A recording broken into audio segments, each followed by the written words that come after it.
Alright, so this just came in the mail. Not that an unboxing is really all that exciting ever. The saw came really well padded with a bunch of this stuff, wrapped in craft paper really well. So definitely, there was some care put into the packaging. The saw that I got is the 12-inch small tenon and dovetail saw with a hybrid filing. I think it's 13 teeth per inch. Mesquite handle, and then the back and the medallion are the niter blue. I've been wanting to get one for quite a while. I've got kind of a special project I'm working on right now that's specifically what I ordered this for, and there's a reason behind why I chose mesquite for the handle. It wasn't just for the looks, though I do think it looks pretty sweet.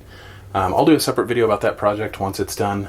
It's one I've been working on for a while. Anyway, I also wanted to do just kind of a side-by-side comparison between this guy and my other two back saws. Now, in the interest of full honesty, I'm not great with hand saws. It's not something that I have a ton of experience with. I am relatively new to it, so take that into consideration.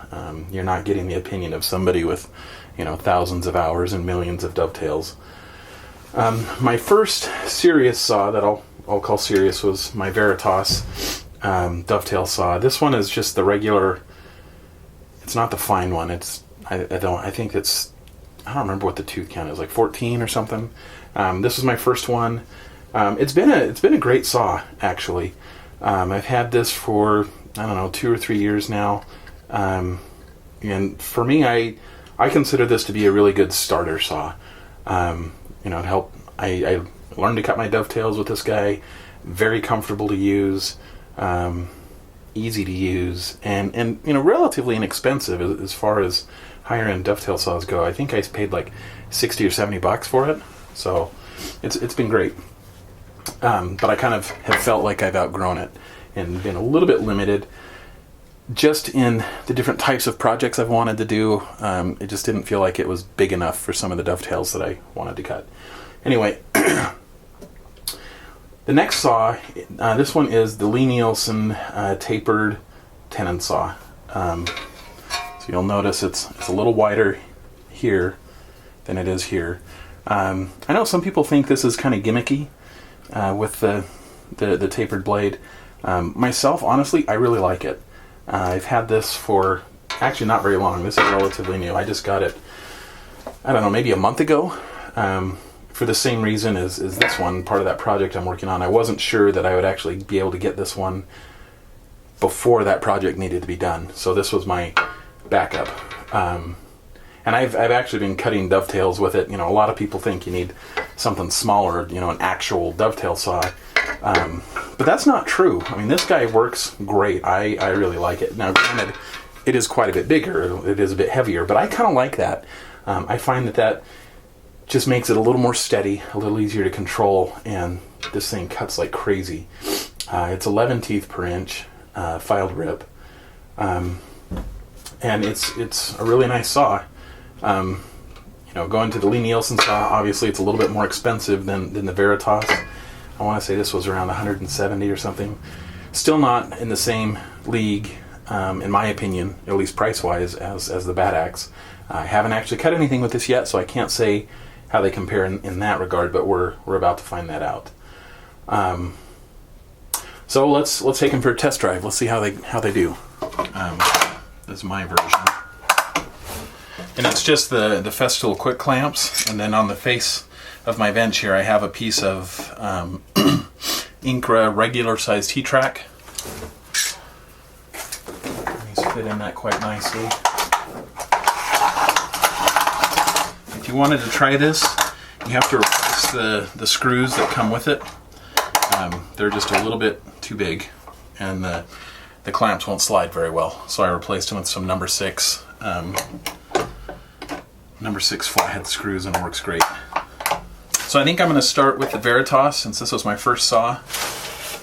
Like I've said before, and I'm not an expert with a handsaw by any means, so if my technique or whatever looks crappy, so what? It works. And I like to pull the saw back a couple times usually, just to, I don't know, sort of begin to establish that cut.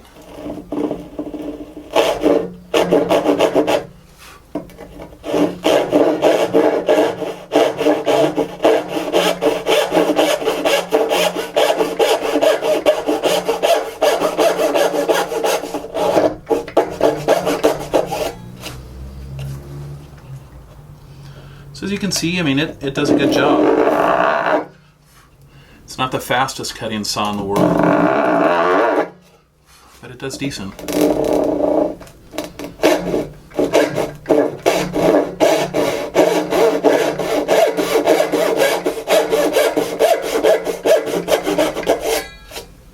Not bad. All right, now we're going to do the Lie-Nielsen tapered tenon saw. Quite a bit bigger, but works really well.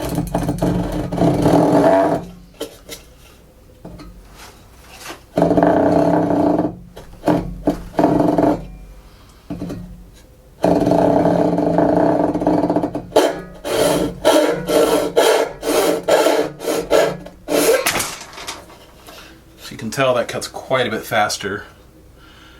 I think that's actually for a couple reasons. It's got more aggressive teeth for one, but the other thing is you've got an extra few inches on the blade, so with each stroke, if you're going the full length, you know, you've got more teeth engaging the wood per stroke, so that's part of it.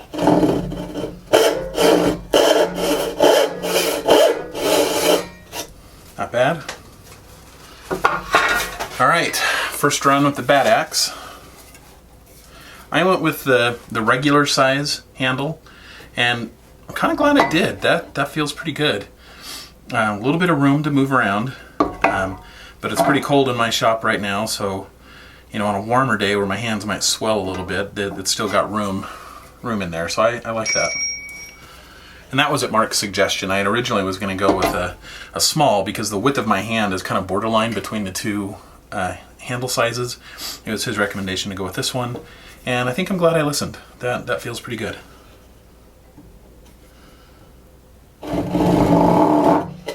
Okay.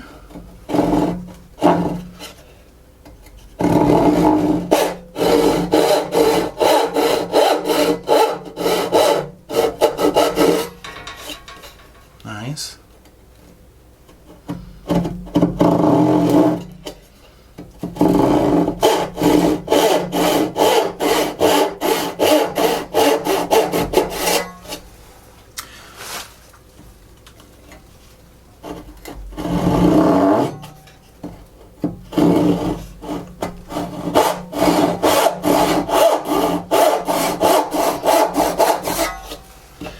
You know, at first, my first impression is I think it actually starts a little easier than either of these two. With the Lie-Nielsen, especially where I pull the saw back first, on woods with a strong end grain pattern like this Doug fir, it has a tendency to get little ridges in there, and then when you go to push forward, the teeth will catch in those ridges, and so it takes a little extra push to get it to go, or you have to angle the saw to get it to go.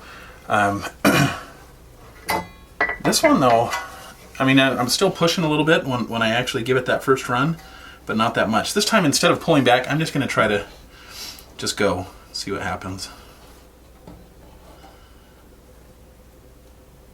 So see, it caught a little bit there.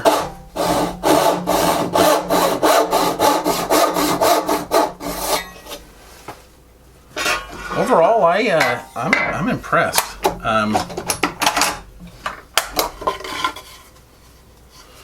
Try one other cut here real quick.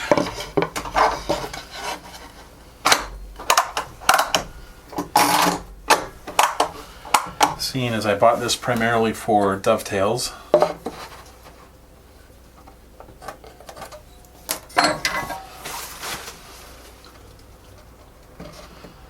And if this was a real set of dovetails, I like to make a little trough here with a chisel first to guide the saw, but I don't feel like it right now.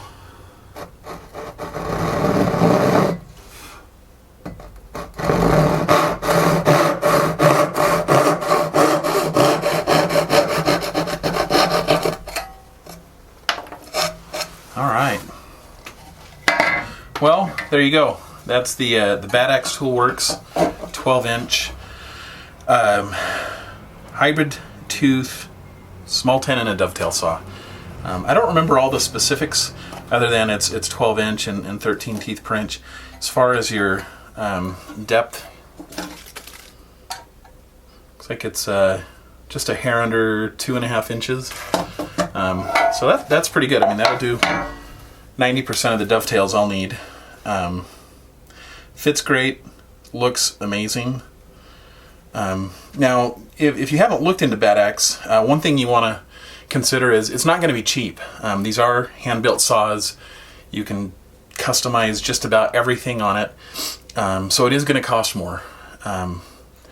For this particular model of saw, if you go with just the standard cherry handle and standard, I don't remember what metals the back and medallions are on the standard one, but you're looking at about, I don't remember, I think it's like $225, $250, somewhere in there. And then if going with the other options, that is going to bring the price up a little bit more. So it's not a cheap saw, but I would do it again. I very much would. I'd actually, now having put this through its paces a little bit, down the road, I would like to try a couple more other saws. Eventually I want to replace this bench, well, build another one. This one's Doug fir. I want to build another one out of ash. And when I do that, I would like to get the, what does he call it? I think he calls it the Rubo Beastmaster. Giant of a saw. I think it's like an 18-inch blade with like, I think it's 4.5 inches of capacity. Use that to do the tenons. But anyway, there you go. That's the Bad Axe, my first one, and its first run out in my shop. And I'm impressed. I really like it. Nice job, Mark. Also came with just a little refrigerator magnet and kind of any magnets or stickers or anything that I get with anything I buy. It just kind of goes directly to the bandsaw. So seeing as Mark is retired Army, I thought it was appropriate to put that right in between my shiny Marine Corps sticker and a picture of my vehicle crew from Iraq here. That's me at the lower left in much thinner days. Yeah, so super impressed.